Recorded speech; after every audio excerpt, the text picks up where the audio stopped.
くよ、はい、せーの。皆さんこんにちは。こんにちは。ぽちゃびです。はい、今日は国際カップルの私たちならではの国際恋愛について感じるメリット、デメリットを紹介していきたいと思います。メリット、デメリットを話す前に私たちの関係を少し話していこうと思うんですけれども、私たちは今付き合って3年ちょっとになります。2人暮らしは2年間頃ぐらい、2年ちょっとかな。2年ちょっと、はい。デメリットとかメリットとか感じることってたくさんあるかなと思うので、今日はそれを皆さんにシェアしていきたいと思います。はい、じゃあまずはメリットから話していきたいと思います。メリット1は、私が今まで行こうと思ってた国じゃない国にも行けたことっていうのはすごいメリットかなと思います。彼はスウェーデン人なんですけど、スウェーデン人と付き合ってなかったらスウェーデンっていう国にも全く興味がなかったし、行こうとも思わなかったので、それはすごくメリットっていうか、自分の知らない場所とかにも行けたことっていうのはすごく国際恋愛してたからこそのメリットかなと思います。じゃあメリット2はいろんなことを学べると思う、お互いに。性格的に結構似てると思う、2人とも。なんか考え方とか。でもやっぱ育ち方とか文化で結構違いがある。日本の文化とか考えたら、マナーとか、そういうのめっちゃなんか考え方ももうちょっと広がる。私もそれは感じてる。結構ベイビーから学べることって多くて、それこそベイビーは英語を喋れるから、私は英語喋れないから英語理解できる。もういいやそのくだりマジ英語のウェブサイトとか全く読まないし、多分読んでも理解できないと思うんだけど、例えばパワーポイントで資料を作りたいってなった時に、なんかいい資料を作りたいなと思って、なんか日本語で検索する時と英語で検索する時って出てくるアイディアって絶対違うと思うし、英語の方が多分アイディアっていっぱいあると思う。日本って日本だけのアイディアしかないから、英語で調べてそれを共有してくれるから、なんか私が知らないことまでなんかもらえるアイディアっていうの、そういうのはすごいメリットかなと思う。それは違うちょっと学べるだけど、共有して学ぶことはすごいメリットかなって思います。はい。次のメリットは難しいこと、複雑なこと、大事なことっていうか、市役所とかビザのこととか、何かの契約とかあったら、そういう場合は本当に節か、日本人でもちろんそういうこと何でもできるから、そういう助けとかもらうのって本当に役に立つ。節かそういうのを確認してくれるとか、そういうの、あること説明してくれるのも本当に役に立つ。そうだね、なんかもし私がスウェーデンとかに住んで、同じそういう手続きをしなきゃいけなくなったって時は、なんか私一人よりもなんかスウェーデン語とかそこに住んでる人がいると安心かも。じゃあ5つ目のメリットは、同棲してるカップルならではかなって思うけど、家のことをやってくれることっていうのは私は感じるメリットかなって思う。これは日本人が日本人の男の人が全く家事をしないって言いたいことじゃなくて、でも実際に私の友達のお父さんとか、なんか知ってる人のお父さんとかの話を聞くと、家の中でお父さんが中心にいる存在で、お父さんは家事とかそういうのはしなくてお母さんに任せるっていう人とか、お父さんが何でも家のことを決めるとか、そういう人の話って結構聞いてたから、日本の人ってそういう人が多いのかなっていうイメージだったの。でも私の家はお父さんもお母さんもどっちもお掃除洗濯とか料理とかする家で育ったから、半分半分でやってくれる彼氏がいいなと思ってたので、それはスウェーデン人の彼氏ならではかなと思う。なんか自分の両親とかそういう時代でも結構半分半分になってる気がするから、今の時代で半分半分するのは結構普通の考え方もする。そう、なんかそういう考えを持ってる国だから、それはすごいメリット、私にとってはメリットかなって思う。僕にとってそれだけじゃなくて、家のこと家事は、節子と僕するの好きじゃないことは結構別って感じ。それはすごい良かったと思う。本当にそういう運がいいと思う。めっちゃラッキーだったと思う。なんか節子はなんか結構洗濯とか掃除するのは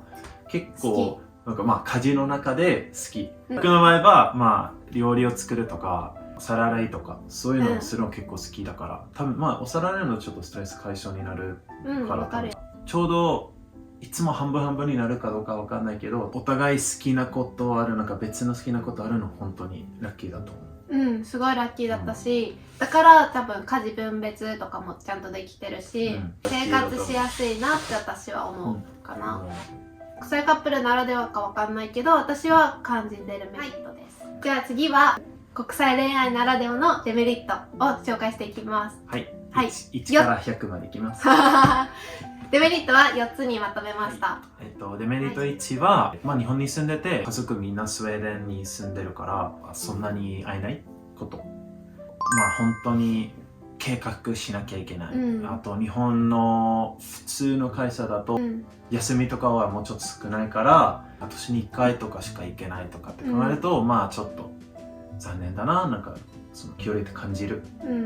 それはデメリット1かな。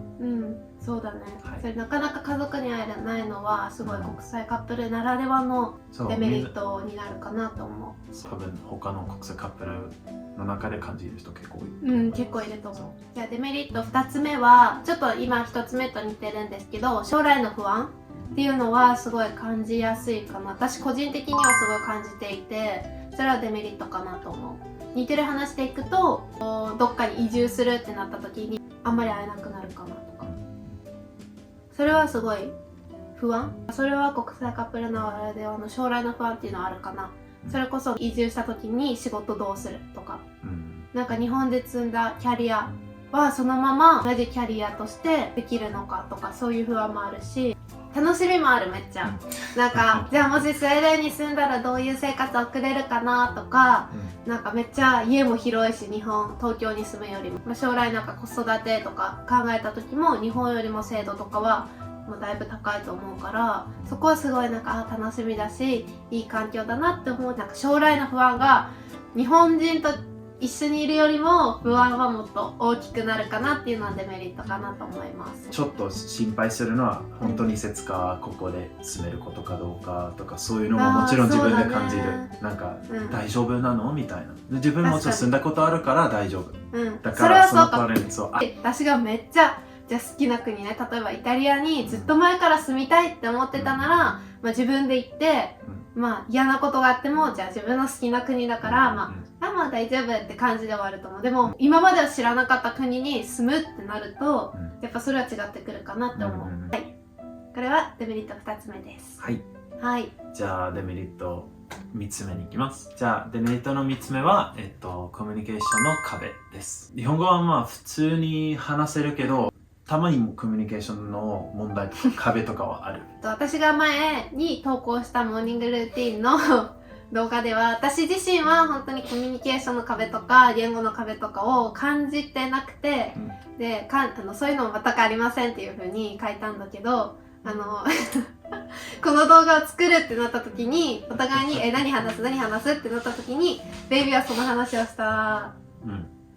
ことによってベイビーはそういう問題を抱えてるってことに気づきました。でも私は全く抱えてないので、これはイエスパーのデメリットです。簡単に言うと喧嘩になりそうな雰囲気があって、なんか何が原因っていうとなんか勘違いだった。なんか言語の問題の勘違いとかがあって喧嘩になりそうだった。でもその後やっぱそっか、でもそれ言いたくなかったよ、じゃあなんでそれ言ったみたいになって、これ言ってたよみたいな。だから簡単に言うと勘違いでたまになんかコミュニケーションの壁とかがある。本当？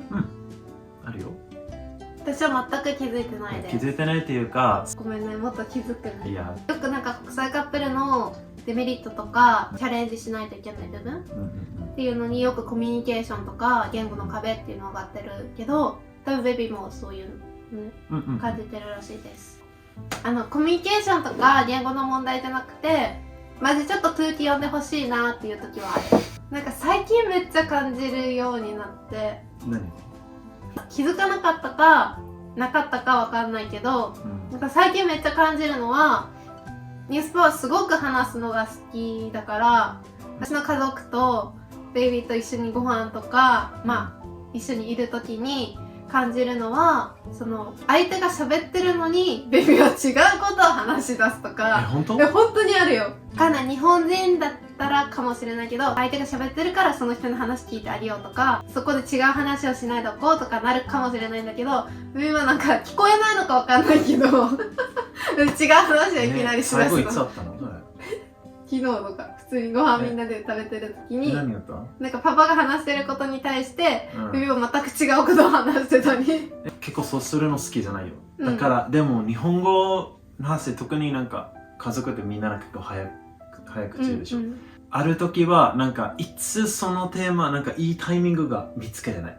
わかる？なんか、もう終わったと思ってやっぱまだ途中だったのミスとかってたまにある。新しいテーマ出したいとか終わるまで待つんじゃない。でも日本語だから終わったって思っていいタイミングと思ったら終わってなかったって感じ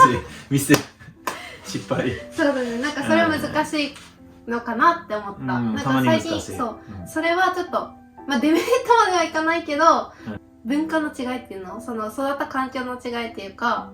なんか空気をちょっと読んでほしいなっていうとこはあるかなって感じるかな。じゃあまだまだな。そうだね。もうちょっと染まってこうね、日本に。はい。それを見た4つ目は、日本のドラマとか芸能情報に疎くなったこと。友達とか会社の人とかと話してる時にせっちゃん芸能人誰好きなんって聞かれた時に、日本の芸能人あんま好きな人いないなとか、最近なんかみんなこのドラマ見てるみたいな話をした時に、何そのドラマとかなるのは結構あるかなと思う。でも多分それ国際カップルならではではあると思うし、ならではではないと思う。だって国際カップルの中でも多分日本のドラマとか、テレビとか見てる人たちもいると思うけど、彼は日本のドラマとかテレビ番組とか全く見ないし、音楽も全く日本のあんまり聞かないし、私もネットフリックスとか映画とかも外国のものを見るのがすごい好きだから、お互いそれがマッチしてるっていうのもあって、普段見るのは外国のドラマとか映画とか、音楽も外国の音楽とかしか聞かないから、日本のドラマとかそういうテレビとかには全くついていけなくなった。もし日本人と付き合ってたらこういうことは起こらなかったのか、こういうことっていうか、こういうのはなかったのかなっていうふうには思うかな。でも、SNS とかは、日本人のものを見るから、インフルエンサーとか YouTuber とかは日本のしか、あんまり日本のしか見ないから、そういうのはついていけるけど、テレビでやってるドラマとか芸能人、出てくる芸能人とかは全く分かんなくなりました。そうだね。この5つが私たちの感じる国際恋愛ならではのデメリットになります。やっぱり壁とかデメリットあると関係がなんかスムーズになんかいい感じに進めるのは本当にその関係が強いなって思う。普通のカップルよりちょっとチャレンジがあるけど、なんかそれでも進めるなら本当に強い関係作れると思う。ということで今日は、国際カップルの国際恋愛ならではのメリット、デメリットを紹介しました。ぜひ、今後国際恋愛したいなとか、今国際恋愛してるけど悩んでるとかいう方の参考になれば嬉しいです。最後まで見てくださってありがとうございます。ありがとうございます。この動画がいいなと思った方は、ぜひコメント、チャンネル登録よろしくお願いします。よろしくお願いします。じゃあ、また次の動画でお会いしましょう。はい。はい、バイバーイ。いいじゃん。いいじゃん。